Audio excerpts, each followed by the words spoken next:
What's up, y'all? This is Jaden. It is March 1st, 12:45 p.m. I tried to do this video twice, and YouTube was unable to post it, upload it. So if you see two of them, yeah, that's why. But I'll probably fix it before then. This is a shout out to TJ. I'll put his YouTube channel at the bottom. I do not remember off the top. But yeah, this is 5 months on T for him. And I think it was 5 months on the 10th. If I'm wrong, sorry. But, you know, I said congrats, 5 months on T. I love positive people. I respect positive people. And positive people will always get mad love from me. So that's one thing. I also want to do a quick little talk about people to pre-T trans men, pre-T trans women. Anybody that knows me personally, this is about to get real, but anybody that knows me personally knows that I could have had top surgery 3 to 4 years ago. People that know me know that I could have been on T 3 to 4 years ago. People that know me know that I took the time to sit down and research hormones, to research, surgery, to research everything 3 to 4 years ago.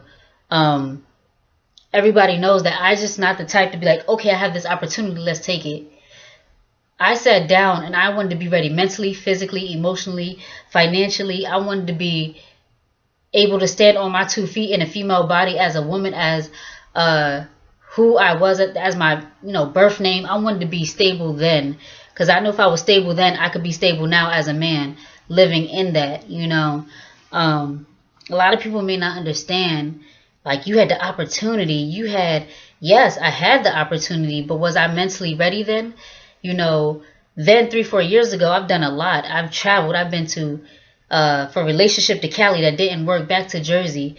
From Jersey back to Mississippi for a relationship that didn't work. I was homeless for a while in Mississippi. Then came back to South Carolina, and that's where I am now. And this is where I was like, you know what? It's time. I'm ready. I researched. I'm financially ready. I'm emotionally ready. I'm stable. I have my own apartment, and I wanted all of these things then, but I wasn't ready. I wasn't mature. And I think all of those things had to happen for me to be like, you know what, this is it and this is the time. Do I regret it? No. And I'm glad I started now. For me, I would have been so down and out if I started T then. One, because I wasn't mature. I acted like a child and I lived like a child, and I also depended on other people. You can't depend, for me, I can't depend on other people. My mother raised me, obviously as female, but she also raised me as, things would have always been easier for me if my mom just helped me up. When I fell, she just, picked me up and helped me. My mom doesn't know, or maybe she does, but she raised me to the man I became today. As far as dating wise, she wanted me to date the man that I am today, in a sense, She wanted me, there's times now my mom can still help me. I call my mom now, ask for $20. She be like, nigga, please. That's my mother, though. She raised me to not depend on other people, because when nobody's there, family, friends, or whoever, all you got is yourself. So you got to make it happen by yourself. My mom was mean. She still is mean. She's stern. Everybody's like, your mother is just crazy. But yes, she made me and she molded me to this. Am I do I hate my mother? Do I regret my mother? No. There's things about my childhood that I wish were different, yes, but nobody could go back and change the hands of time. All you could do is change yourself. So from that, I'm changing myself. I'm molding myself. I'm learning now how to be me. From that, I mean, my mother raised me.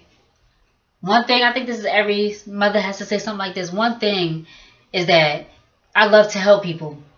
I can see somebody struggling and know I'm not in a position to take care of them and myself. They would be the ones I will help. My mom told me, one thing you could do about people, one thing you could do for broke people is not be one of them. Don't be broke, because when you're broke and you're helping them, right, are they going to turn around and see you when you were struggling, when you need help, and come up and be like, look, you know what, I'm gonna help you out. No, they're not. They're gonna think about themselves. I have to learn to be, transition is a selfish moment where you just gotta turn it in and let it be about you. And that's something I'm learning. I'm learning that, there's a point and there's a time where it's me. If I gotta choose me and you, I'm sorry. Sometimes it's just me. Also something I learned about transition and learning and being comfortable in me and my own skin is that a lot of people look at me and be like, wow, is that it hit a point where I had to sit down with myself and honestly have those hard conversations with myself. Like, I know tea is not this magical drug that could fix and clear all of my problems. Once I give myself a shot or have you injected cream, rub it on you, I know that after I take it, it's not like, who my mother's going to love me even more or my father would, it's not that, because this is not a fairy tale world.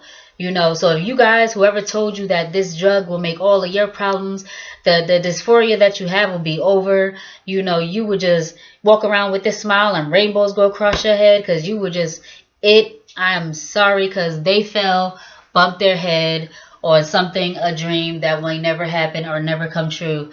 Yeah. So, it's real. It's life. You will still have dysphoria. You same problems you had before you started tea are the same problems you have when you started tea. Another thing is that I had to be comfortable with me. I had to love me for me pre-tea. I even hit the point where I was like, if I never get surgery, if I never start hormones, I would still be respected as Jaden. And I had to hit that point pre-tea. So when I started tea, somebody come up and tell me some stuff that I know I'm not having, you're still going to respect me. Now, this may be just me, but in my birth name, everybody knew, no. There's a certain level that I had with people. And I let them know, yes, this is me right now, but you're going to have to cut that out. I had a conversation with my grandmother. A lot of people say that this is wrong, that I was disrespectful but for me, it was like I had to sit my grandmother down when I was in her house. And I had to sit her down and talk to her about my transition. I am one not to lie. Why lie? Because if you lie, you build up on that and build up on that. And then you forgot where you even started from with the lie. So I sat my grandmother down and told her, look, I'm at the point where I'm ready. I'm starting hormones. This is going to be it, And obviously family members, they take it harder. Or sometimes it's girlfriends, they take it harder. So for my grandmother, she took it hard. I told my grandmother, I said, look, this is me, okay? I can't do this. I lived 24 years of my life for you, for my mother. The smile I had 24 years of my life was fake, was fraud for you and my mother. What I did for 24 years of my life was for you and my mother. And now I'm just like, I'm not doing another 24, 34, 54 years of life living for you. Because when I die, you guys are dying for me. I'm not dying for you. So why? I told her, I'm not going to wait till you die, till my mother dies, till this person dies, so I could finally be like, finally, they're gone. I could be me. Because then I'm going to end up resenting you in death. And this is how I talk to my grandmother. A lot of people are like, wow. It's like, no, sometimes I had to do it in love. And doing it in love is doing it and being stern about it. Let her know that, look, I am the same person. I told my family, I told them when I transitioned, I said, look, I love you guys. And if you can't love this, if you don't love what I'm doing, if you love me like you love me then, if you love me now like you love me then, there's no problem. If you don't respect the decision, that's fine. But if you can't love me, then you didn't love me from the beginning. And it opened their eyes. So if you can't, just let me know. I will still love you. I will still have respect for you. I'll still call on birthday, Christmas, holidays, what's up. But I know that at that point, you didn't love me. You loved the female body of me, but you never loved me. And this was all pre-tea. I had to let them know that I hit a point where it's like, no, this is not the one that is dependent on other people. This is not the other one where, you know, I need to always get picked up. This is how I was raised, and I'm letting you know that this is it. All the foolishness, all the child acts, all the, you know, all of that ended. And all I want is respect and love. If you can't do that, then we need to stop. You would be my family by blood, but you don't have to have anything to do with me. You could hear about me and keep it moving. You could check my Facebook and keep it moving. Even now, I don't have a lot of my family on Facebook because I know some of them will not respect my decision. They might not like what they see. And if they don't like what they see, what's the point of even giving them or entertaining the fact of that? You have my number. I had the same number for a year. You want to call me? Call me. My number might never change. If it changes, you'll know. Somebody in the family will know. Let you know. I'm saying all of this to say, pre-T trans men. I respect, and I love pre-T trans men to a certain extent. Because I know how it was to be a pre-T trans man.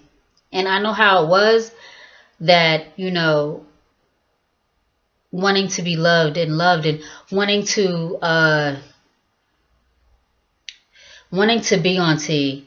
Because this image everybody portrayed of being on T, like I said before, like all your problems will go away. I had to be real to myself. I was like, I don't know what you're trying to sell me, but this ain't it. I know that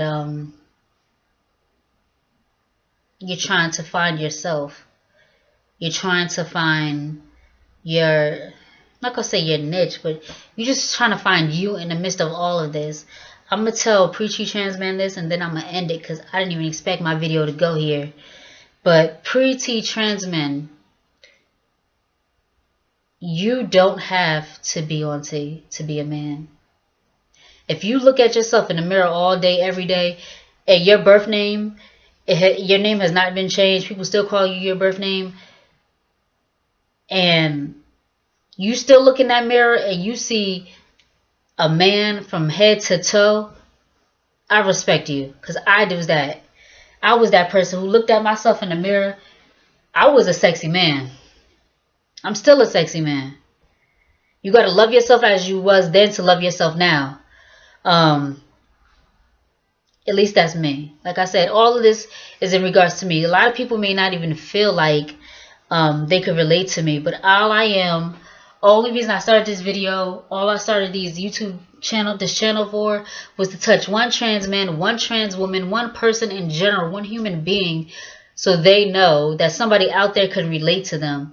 And to make it funny, I didn't even mean to talk about this. I want to talk about something different. But I feel like through me, I'm helping somebody. Through my words, I'm saving somebody. So if I save one person, I get 1,500 dislikes on my videos. But it's that one person that I saved. Those dislikes don't even matter. Those comments don't even matter. That one person I saved does. So with that being said, y'all be easy, be blessed. It's Saturday. It is very sunny outside here in Columbia, South Carolina. So I'm about to go outside and soak up some sun. So for everybody else, be easy, enjoy where you're at. Weather-wise, be warm if you're in up north. So just be blessed, guys. Later.